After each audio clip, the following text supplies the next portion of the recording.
परियों की एक अलग ही दुनिया थी जिसे परियों ने अपने जादू से खूब सजाया था। स्वर्ग से सुंदर पूरा शहर जिसमें हर परी खुशी खुशी रहती थी। सभी परियों को अच्छे से जादू आता था। रानी परी सभी को छड़ी दे रखी थी। वही जादू छड़ी को जादू से पूरी दुनिया बसाई थी।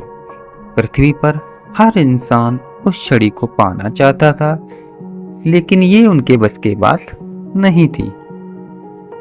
रानी परी की एक छोटी सी बेटी थी जिसका नाम खुशबू था।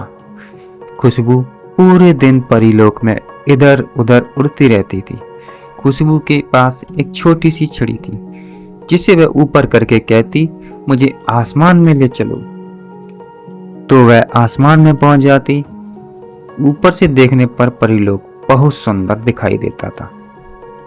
एक दिन खुशबू कह रही थी, तभी वह उड़ते उड़ते अचानक बादलों के ऊपर पहुंच जाती है। इसे नीचे का कुछ भी दिखाई नहीं देता। नीचे उसे केवल बादल ही बादल नजर आ रहे थे। कुछ देर बाद वह नीचे की ओर आती है तो देखती है वह परीलोक से पृथ्वी की ओर आ चुकी है। खुशबू बहुत डर जाती है। वह वापस परीलोक में जाने के लिए मुड़ती है।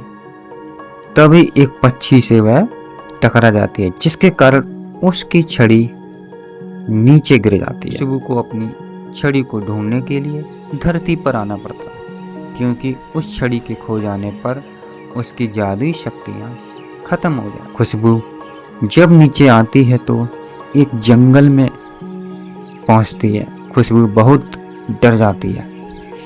जब वह एक घास के मैदान में जाकर अपनी छड़ी ढूंढने लगती है, लेकिन बहुत ढूंढने के बाद भी उसे उसकी छड़ी नहीं मिलती है। खुशबू के न मिलने पर रानी परी बहुत चिंतित हो जाती हैं। वह सिपाहियों को खुशबू को ढूंढने के लिए कहते हैं।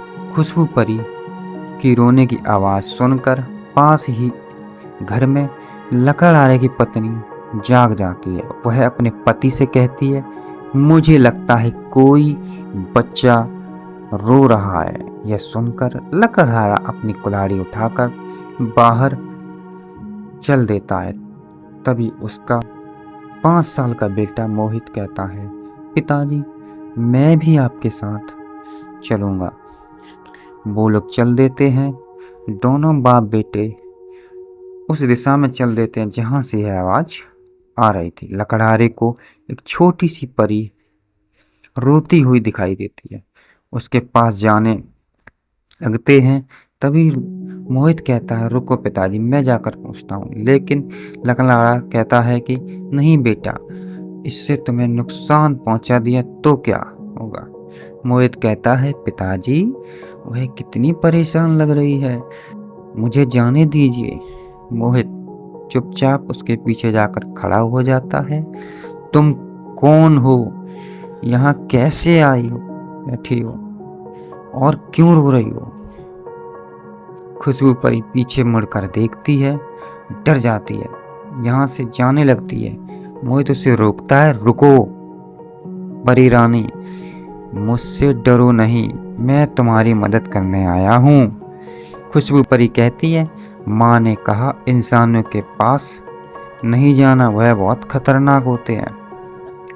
मोहित उससे कहता है, मेरी माँ कहती है कोई भी परेशानी में हो तो हमें उसकी मदद करनी चाहिए। वहाँ मेरे पिता खड़े हैं, वो भी आपकी मदद करने के लिए आए हैं। यह सुनकर खुशबू परी कहती है, मैं गलती से अपनी घर से बहुत दूर निकल आई और मेरी छड़ी भी खो गई है।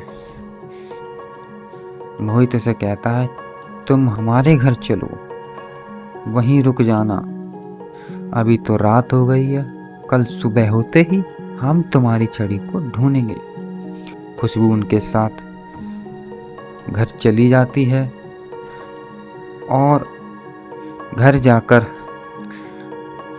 मोहित अपने माँ को सारी बात बता देता है। मोहित की माँ परी को देखकर बहुत खुश होती है। खुशबू तुम हमारी मेहमान हो, आराम से रहो, लेकिन सुबह होते ही हम तुम्हारी छड़ी को ढूंढेंगे। खुशबू बहुत खुश होती है। मोहित की माँ उसे खाना देती है, जिसे खाकर खुशबू कहती है, यह तो बहुत ही स्वादिष्ट है, मैं अपनी माँ को जरूर बताऊंगी, इंसान इतना अच्छा खाना बनाते हैं। अगले दिन सूरज निकलते ही मोहित अपने पिता के साथ छड़ी को ढूंढने के लिए निकल पड़ते हैं, लेकिन बहुत ढूंढने के बाद उन्हें वहां कोई छड़ी नहीं मिलती। दोनों थक हार कर घर पर आ जाते हैं।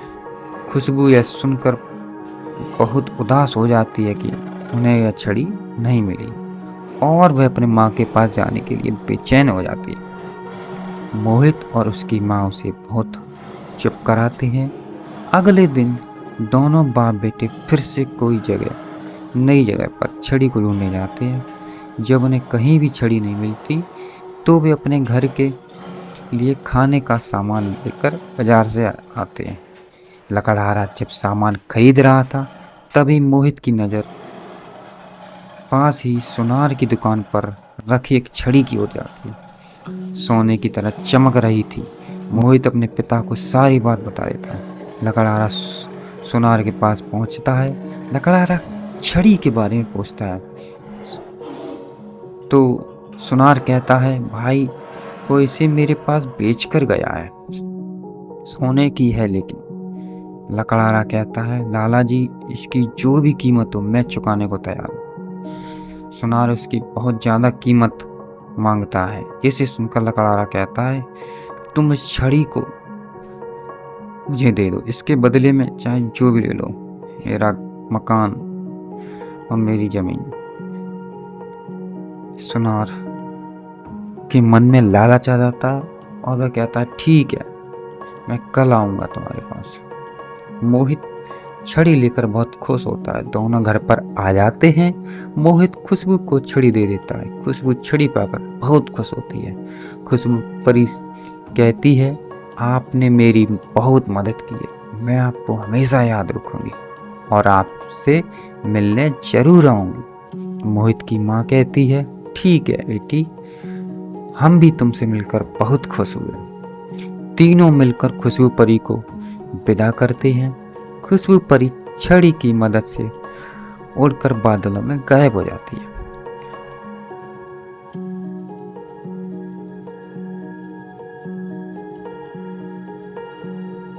उसके जाने के बाद तीनों बहुत उदास हो जाते हैं, क्योंकि उनका घर जमीन चली गई थी। सुबह तक तीनों अपना सामान बांध रहे थे, तभी सुनार आ जाता है। तीनों एक बैलगाड़ी में अपना सामान रखकर वहां से चले जाते हैं। सुनार घर को अपने कब्जे में ले लेता है। लकड़हारा अपनी पत्नी बच्चे के साथ पास ही के जंगल में एक तंबू बनाकर रहने लगते हैं। दूसरी ओर खुशबू वापस परीलोक में पहुंचती है तो माँ बहुत खुश होती है। खुशबू अपनी माँ को सारी बात बताती है। दूसरे दिन खुशबू अपनी माँ रानी परी और अन्य लोगों के साथ मोहित उसके परिवार से मिलने आती है, लेकिन वहाँ कोई नहीं था। रानी परी अपने सिपाहियों से उन्हें ढूंढने के लिए कहती हैं। सिपाही ढूंढने लगते हैं जंगल में। उन्हें लकड़हारा उसका परिवार वहाँ मिल जाता है। तीनों को लेकर रानी परी के पास पहुँचते हैं। रानी परी को सारी बात का पता लग जाता है। रानी परी कहती है, तुमने मेरी बच्ची की जान बचाने के लिए, उसे हमसे मिलवाने के लिए अपना सब कुछ दांव पे लगा दिया। तब मोहित की माँ कहती है, महारानी जी, हमने इसे अपनी बेटी माना था, वे आपसे मिलने के लिए बहुत उदास थी, इसलिए इसकी खुशी से अधिक हमें कुछ नहीं लगा। रानी परी अपने सिपाहियों को भेजकर सुनार को छड़ी से दुगना सोना भेजकर मकान और जमीन छुड़वा देती। मोहित और उसके परिवार को वापस अपना घर मिल जाता है। जब वे घर के अंदर जाते हैं तो उनके घर में सोने की चांदी का भंडार लगा हुआ था। रानी परी कहती है, ये खजाना कभी खाली नहीं होगा। मोहित की माँ ने कहा, ये सब हमने किसी लालच में नहीं किया था। रानी परी बोली, ये मैं अपनी खुशी से दे रही हूँ और यहाँ हम तुमसे मिलने आते रहेंगे। अब हमें जाना होगा। रानी परी खुशबू को लेकर चली जाती है। मोहित और उसका परिवार बहुत मजे में रहने लगता है। इसलिए इस कहानी से हमें यह शिक्षा मिलती है दोस्तों कि कर भला तो हो भला।